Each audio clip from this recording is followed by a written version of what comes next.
As I arrived at the next scenic spot in my rental car, the phone rang with a call from my mother-in-law, as if she had been watching the whole time. It was my mother-in-law.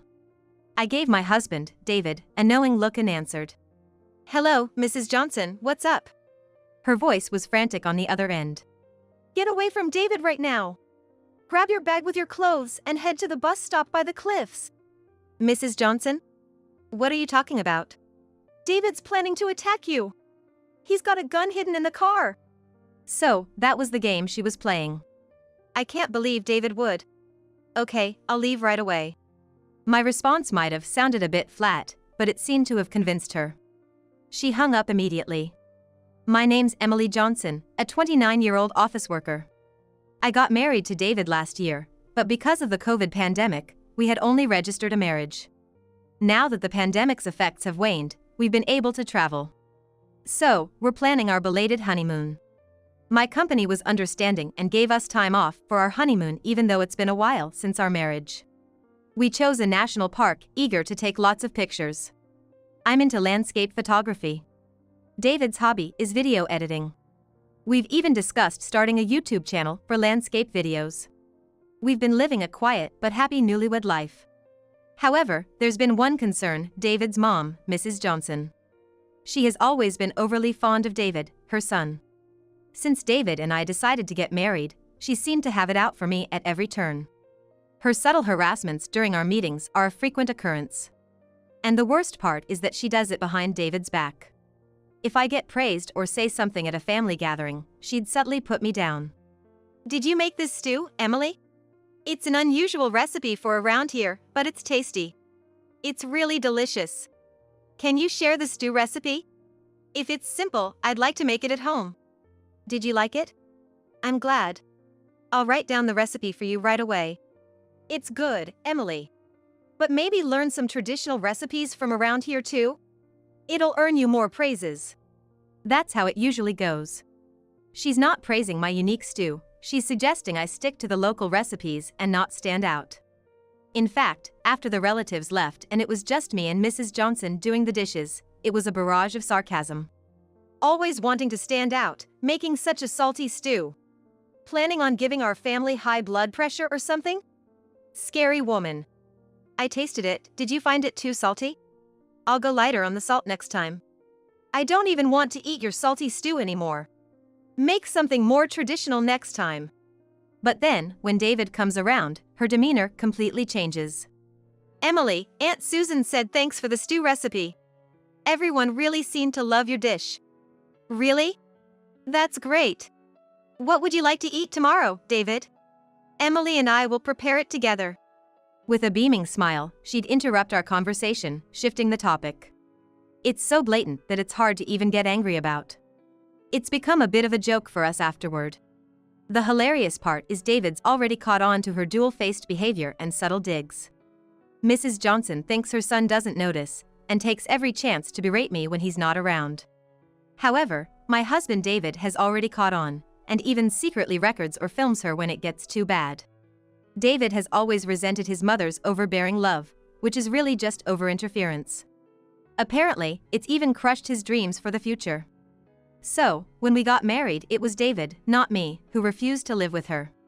Despite the happy occasion, it seems like Mrs. Johnson thinks I was the one who manipulated him.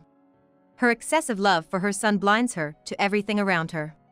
I worry she'll do something foolish one of these days. On another note, we've finally decided on the details for our belated honeymoon. Taking our hobbies into consideration, we decided on a trip around scenic locations within the country. I'm excitedly preparing cameras and other equipment. David is also getting a smartphone without a SIM card to take videos. We've packed a traveling bag with clothing and toiletries. We'll be able to see canyons and waterfalls on this trip. I want to take beautiful pictures, so we need to check the weather forecast too. You're right. Landscapes shrouded in mist and clouds are mysterious and beautiful, but I really hope it's sunny." We laughed together as we continued our preparations. But even at a time like this, Mrs. Johnson interferes. A phone call. It's Mrs. Johnson as expected." "Hello." I answered the phone in front of David and quickly switched it to speakerphone. "Hello, Emily? Are you really planning on traveling with David? You've been married for over a year, and now you're going on a honeymoon. What are you thinking? It seems she wants to stop me from traveling with my husband. The best response to this is to flaunt the trip. Of course. We finally don't have any restrictions. David's company and mine have approved the leave for our honeymoon, and we're going to enjoy ourselves to the fullest. Mrs. Johnson fell for my bait. What do you mean enjoy yourselves? It's probably just a cheap inn and a miserable trip. I feel sorry for David. Mrs. Johnson's words caused David to frown in silence. This trip was something David had arranged himself without relying on a travel agency. I looked at David's face and changed my tone. Oh, no, it's not a cheap inn at all. David arranged everything. We're staying at a super luxury hotel with an amazing view. Of course, the food is 5-star too. And yet, it's all at a very affordable price. I purposely spoke sweetly to provoke Mrs. Johnson. I'm always being picked on, and this time she was disparaging the trip that David prepared. I wouldn't feel satisfied without getting back at her a little. A super luxury hotel? Why are you going with David? Let me go on that trip. David would want to show his filial piety to me. It seems she couldn't keep quiet after hearing about the super luxury hotel. Now she's saying she wants to go on the trip herself. No mother would but in on a honeymoon like this. It's not gonna happen. Taking over your son and daughter-in-law's long-awaited honeymoon is just uncouth. We'll be sure to buy you a souvenir. Goodbye. Imagining Mrs. Johnson's frustrated face, I hung up the phone. I laughed spitefully, and David was holding his head in front of me after I hung up. Emily, I'm sorry about my mom. I can't believe she tried to take over our honeymoon. Well, she loves her son so much, she probably just wanted to say something. It's not something to worry about. I smiled at David, but I also felt a twinge of anxiety. I had beaten her at her own game with all the resentment I had built up, but I might have failed. What if the angry Mrs. Johnson became obsessed with our honeymoon and started harassing us? This worry of mine would later prove to be true. From then until the departure of the trip, there was silence from Mrs. Johnson, not even a phone call. I had expected her to complain to David about me, but that didn't happen either. Her silence was unnerving, but we went on our honeymoon as planned. David's choice of scenic locations went off without a hitch, and I was completely satisfied. The super luxury hotel I had boasted about to Mrs. Johnson was top-notch in every way: the view, the amenities, the food, everything. We even had the hotel staff take a picture of us enjoying dinner as a couple. Oh, I'm so full. David, thank you so much for arranging all this. After dinner, I collapsed on the bed in the hotel room. The bed's so soft and comfy too. Watching me happily roll around in bed, my husband David exclaimed with joy. I'm glad you like it. Once you've rested your stomach, how about we go to the spa? In the meantime, I'll check the videos and photos we took today. The spa? How wonderful. David, who had been opening his laptop while admiring me enjoying the plush bed, suddenly raised his voice after a while. What? What's going on here? Feeling an unusual sense in David's voice, I got out of bed and peered into his computer. We had rented a car to get around today.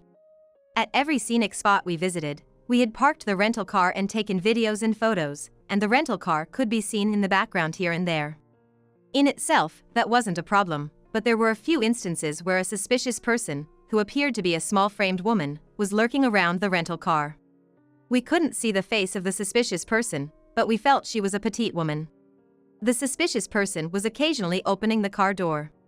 Oh, here, we didn't lock the car because we were only there for a short time, David muttered, pointing at the screen. I recognized the hat the suspicious person was wearing. Hey, this hat, doesn't Mrs. Johnson have one like this? Yes, Mrs. Johnson has a similar hat. David's face turned pale at my words.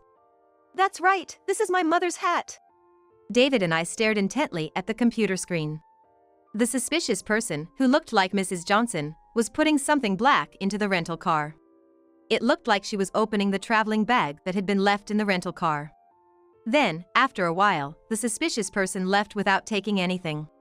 Was something put into the traveling bag? I hurriedly dumped out it. It felt strangely heavy. I hadn't noticed the difference in weight since the hotel bellman had carried it when we arrived at the hotel. It was a bag with clothing and toiletries, no valuables. Nothing seemed to be stolen. And then, something unbelievable rolled out from the bottom of the bag. David and I were stunned by what had come out. What's this? You're kidding. The next morning, we left the hotel with exhausted faces. We had been run ragged dealing with the incredible thing that had come out of the bag the previous day. When we arrived at the next scenic spot in the rental car, the phone rang with almost perfect timing. It was from Mrs. Johnson. I signaled to David, who was on the phone, to answer it. Hello, Mrs. Johnson? What's going on? Mrs. Johnson's voice on the other end of the phone sounded quite frantic. Get away from my son right now. Grab the bag with a change of clothes and head to the Cape's bus stop. Wait, how does she know there's a bus stop near the Cape where we're vacationing? And how does she know the details of our luggage, like the bag with the change of clothes? Since she called at the perfect timing, she's probably hiding and watching somewhere. It was a call full of puzzling moments, but I deliberately asked Mrs. Johnson for a reason. Mrs. Johnson? What are you talking about? David is planning to attack you. He's hiding a gun in the car. I see, so that's the scenario. I already knew everything, but I pretended to go along with Mrs. Johnson's leading. That can't be, David attacking me? Okay, I understand. I'll get away right now. Although my response was a bit wooden, I seemed to have successfully fooled Mrs. Johnson. Mrs. Johnson hung up immediately. I signaled to David, who was driving, and headed for the bus stop with the traveling bag. Of course, I didn't forget to pretend to be scared. And then I called the police. About 5 minutes later, I arrived at the Cape's bus stop, and a detective in an unmarked police car approached me. Well, it turned out just like you said yesterday. I never thought you'd really call it in. The detective looked troubled.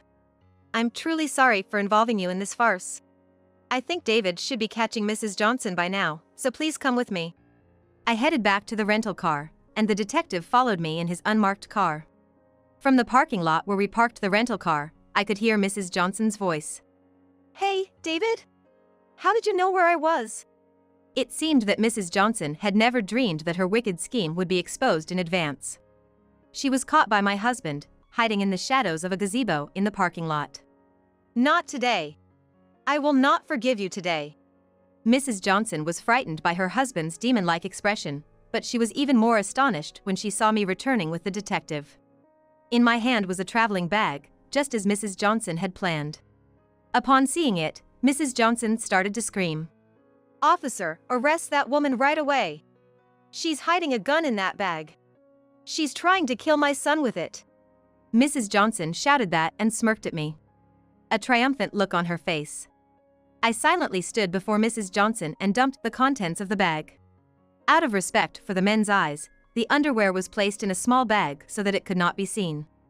However, the object Mrs. Johnson was after was nowhere to be found. What? Why isn't the gun there? I put it there yesterday, it should be there. Is this the gun you are looking for? The detective showed Mrs. Johnson a photo. It was a picture of a hunting rifle placed in a plastic bag. Upon seeing the photograph the detective presented, Mrs. Johnson's face turned pale. That hunting rifle, it belonged to my late father-in-law, didn't it? Honestly, how did you manage to open the gun safe? I thought my heart would stop when I found it yesterday. I called the police right away and handed it over. At mine and my husband's voices, Mrs. Johnson ground her teeth and looked down. Oh, since it was in Emily's bag, it's Emily's fault. I have nothing to do with it.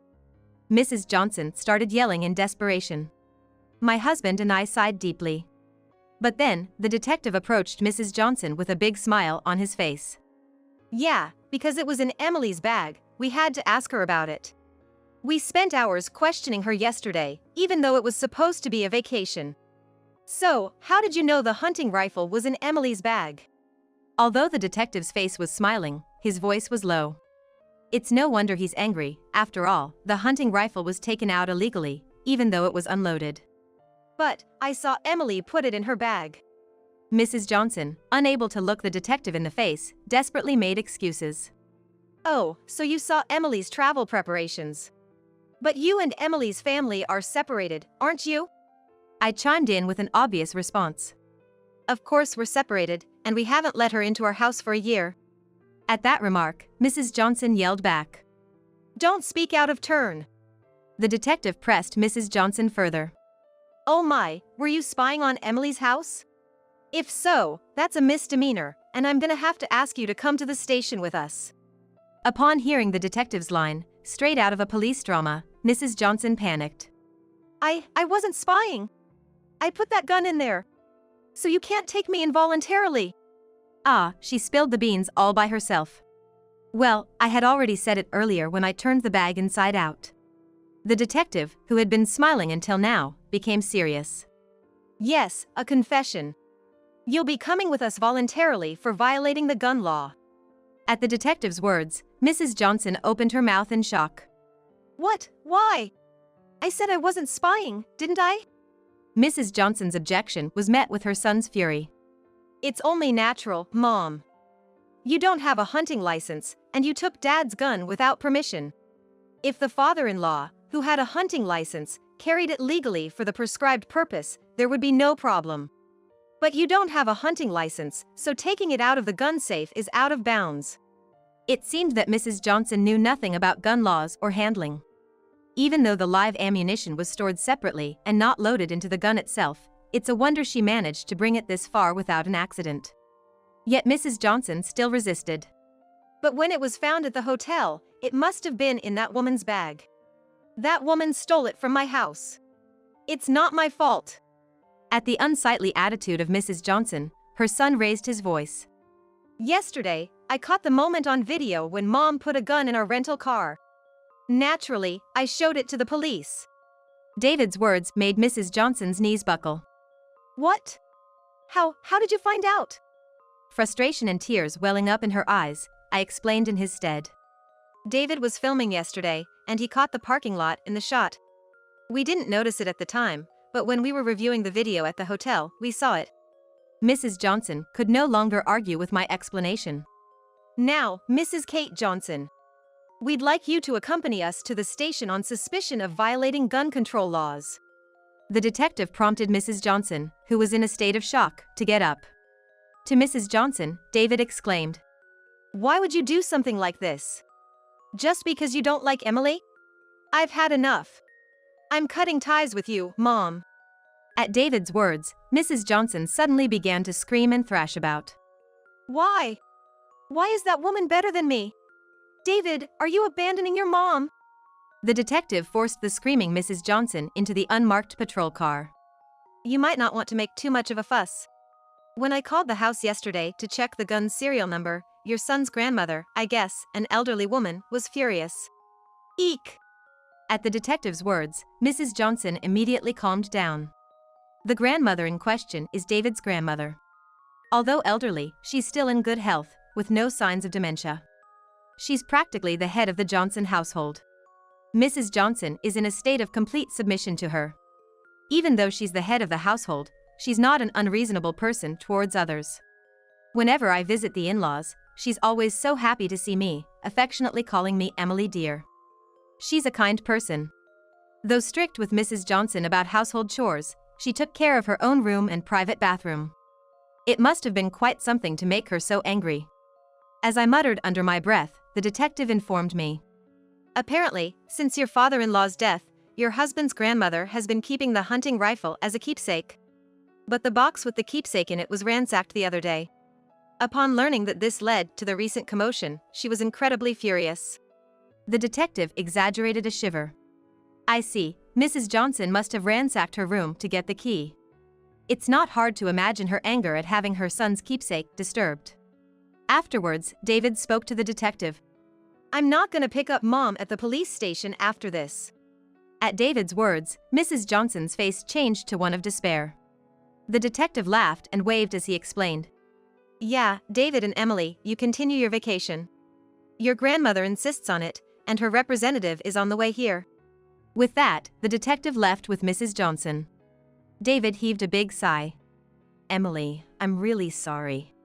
Our vacation turned into this. It's okay, it ended without incident. Let's just enjoy the trip, shall we? I said, and David looked relieved. Then he quietly told me. I'm relieved that it's not Grandma coming, but her representative. When Grandma gets really mad, she's terrifying. If she had come this time, she might have torn down the police station with her loud yelling. After that, we were able to enjoy our vacation, taking lots of lovely photos and videos and making good memories. Mrs. Johnson was not arrested but was sent to court for violating gun control laws. Fined or imprisoned or both, she's now anxiously awaiting the trial's outcome. After we returned from our trip, my husband's grandmother apologized for Mrs. Johnson's behavior. She blamed herself for leaving her son's keepsake hunting rifle locked in the house, leading to all this trouble, and apologized in tears. We decided to have the local police dispose of the hunting rifle. When handing over the rifle at the station, I asked to take a picture of it for her, so she could at least keep a photograph as a memento.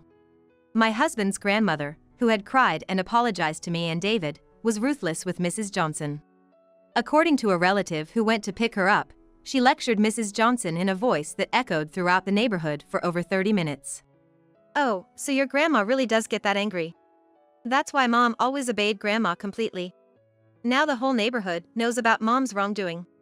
Yes, thanks to his grandma's lecture, the incident became widely known, and Mrs. Johnson could no longer walk the streets. After learning that David had severed ties with her, his grandmother obtained permission from the police station and prosecutor's office and sent Mrs. Johnson to a farm run by a relative. Located in a basin-like area in the remote mountains in Nebraska. Even if she wanted to return here, it would take about 3 hours by car. Working herself to exhaustion on the farm, escaping would surely be impossible. After a while, it was discovered that I was pregnant. My husband, his grandmother, and the relatives were all thrilled. His grandmother was already caught up in great-grandchild fever and began to strengthen her legs. She seems to be planning to compete with my husband to take the baby for walks in the stroller. To make sure she doesn't drop the great-grandchild when holding it, she's also started working on her upper body strength. It's good to see her, who was quite downcast because of Mrs. Johnson's fuss, getting her spirits back. Today, my husband and I are getting all the baby gear together. If it's with your grandma, I'd like to live together. She's really happy about it, and it seems like she'll live a long time after the baby is born. Taking care of the baby with grandma, we're gonna manage somehow, huh? Well, if she's gonna live longer, I'll be happy too, and I'll talk to grandma about it. I picked up the camera. When the baby is born, I'm gonna take lots of pictures. Of the baby, my husband, his grandma, and family photos as well. With such thoughts, I was rubbing my belly.